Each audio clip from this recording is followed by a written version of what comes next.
Welcome, here I've got INFINIX Hot 9 and I'm gonna show you the top tricks of its camera. So at first we have to tap on the camera button to open it, and for now we are in the standard photo mode. Let's start with this settings bar. Here we can change the modes of this camera. We have the video mode, auto intelligent camera, which is the standard photo mode here, beauty, bokeh, AR shot and also panorama. So this is a lot. I suggest you to making experiments with that and just have a good fun. For now let's stay on the auto intelligent camera mode, and here let's start by tapping anywhere on the screen like that. As you can see, we have access to this ring. This is the focusing, so we can focus anywhere at the picture that we need, and this is connected with this small sun icon here from the right. When we tap on it a little bit longer, we get access to the exposure compensation slider, so we can manage the light of our picture. By going up, as you can see, we can make our photo much brighter. By going down, we can make it more dark. So this is how it works. Of course, to go back to auto exposure compensation, we have to just simply tap again on the screen anywhere. Now let's focus on these buttons here. Here we can manage the lenses of the camera. Now we are on the super macro lens, and here we have the standard lens. This is connected with zoom, so when we tap on it a little bit longer, we get access to this extra slider, and here we can use zoom and get closer to the subject, also go back. We can do it also by using two fingers like that, but I think this slider is more precisely.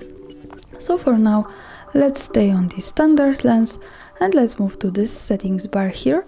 Let me start with right corner. The first one button here allows us to add some filter to our picture, so we can make our photos just more beautiful before we take it.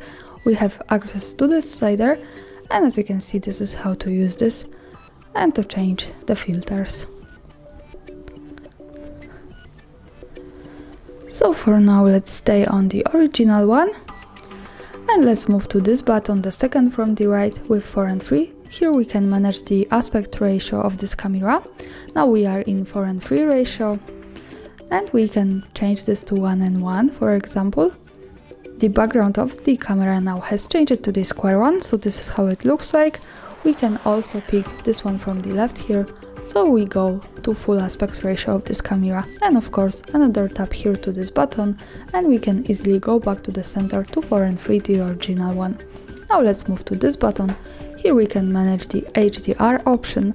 Now we are on the auto HDR, so the camera recognizes when it's possible to have this. We can also turn it on every time we take a picture and turn it off here from the left. I suggest you to keep this on the auto because the camera recognizes when are the best possible conditions to have this. The HDR helps to improve the details in the brightest and darkest areas of our photos, and it really helps to making our pictures just more beautiful, lightful. This is especially useful when we take a landscape. So now let's move to the next one button. Here we have the flash. We can turn it on every time we take a picture. We can turn it on the auto, so the camera recognizes when it's needed, when it's too dark. Here we have also from the right access to the torch, so the fill light. And from the left we can turn it off, so let me stay on this now. Now let's move to this button in the left corner. When we pick this, we can open the advanced camera settings.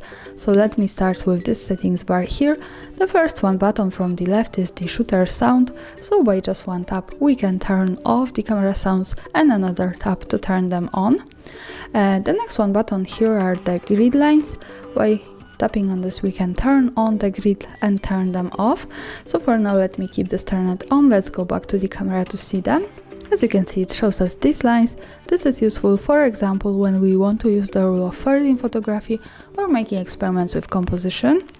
Also remember that these lines are not visible at the real picture, so when I take a photo and when I go here to the left corner at the bottom, by tapping on this button we get access to the gallery. We can't see them at the real picture, so these lines are only to help us taking better photos. Of course, when we don't need this, we can easily go back to the settings in the left corner, tap on this button once again, and for now they have gone. So let's stay on the settings in the left corner. Let's move to the touch capture option. Also by just one tap we can turn it on here and another tap to turn it off. Now let me keep this turned on. Let's go back to the camera. This option is really cool because it allows us to take a picture anywhere at the screen, so we don't have to use this shutter. We can tap just like that and it takes a picture automatically now. Now let's move again to the settings in the left corner and to the auto watermark option. By tapping on this we can turn on the camera watermark and another tap to turn it off. Now let me keep this turned on and let's go back to the camera to take another picture. Now let's move again to the left corner at the bottom to the gallery, and this is our photo. As you can see here we have the watermark in the left corner at the bottom. Let's get closer to it now. And this is how it looks like in INFINIX Hot 9 Auto Intelligent Quad Camera. Of course, when we don't need this, we can easily go back to the camera, then to the settings in the left corner and use this button to turn it off. So for now, when we take another picture, the watermark should be not visible at it. Now let's move to this settings here. The first one option is the picture size. When we pick this, we can also manage the ratio of this camera, but it shows us here the quality. So 4:3 is available with 16 megapixels, 1:1 with 12 megapixels, and 20:9, so the full one with 9 megapixels. When we change this here and when I go back to the camera, we can see that here also the ratio has changed, so we can go again to this button and go back, for example, to 4:3.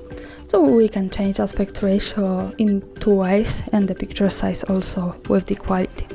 Now let's move to the delay capture. By tapping on this we can turn on the camera timer, and here we can pick the time of the delay of taking photo. We can pick from 3, 5 or 10 seconds. For now let me pick 3 seconds to show you how it works. Let's go back to the camera and take a picture. Here we have the countdown. And as you can see, the picture was taken with 3 seconds delay. So let's go back to the settings in the left corner. Let's turn this off and let's move to the location option. Here by using this button we can turn it off and turn it on, and this option allows us to save the information about the place where we take a picture in the details about it.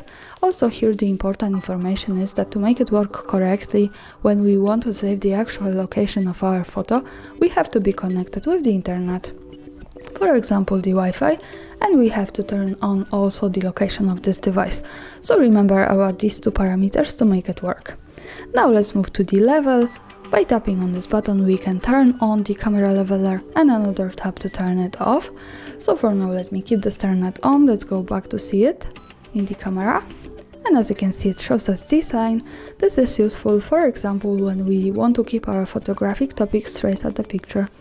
As you can see, this is how it works. Of course, we can easily turn it off by going back to the settings in the left corner and tapping again on this button.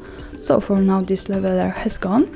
And let's move to the custom volume keys option. When we pick this, we can change what our volume buttons, which are here at this device, do with cooperation with the camera. So in this standard usage, they allow us to control the volume of the device. And here with the camera, we can pick from shutter or zoom. So let me pick shutter now to show you how it works. Let's go back to the camera. And now let me try to tap on this button. As you can see, I can easily take a picture now by using them. So this is really cool. Now let's go back to the settings, and the last thing I want to show you is restore defaults here. So when we manage all of the settings, sometimes we want to go back to auto and start again using them. We can do it by restore defaults and OK, and it all goes back to the auto settings. And that's all. Thanks for watching. Subscribe our channel and leave the thumbs up.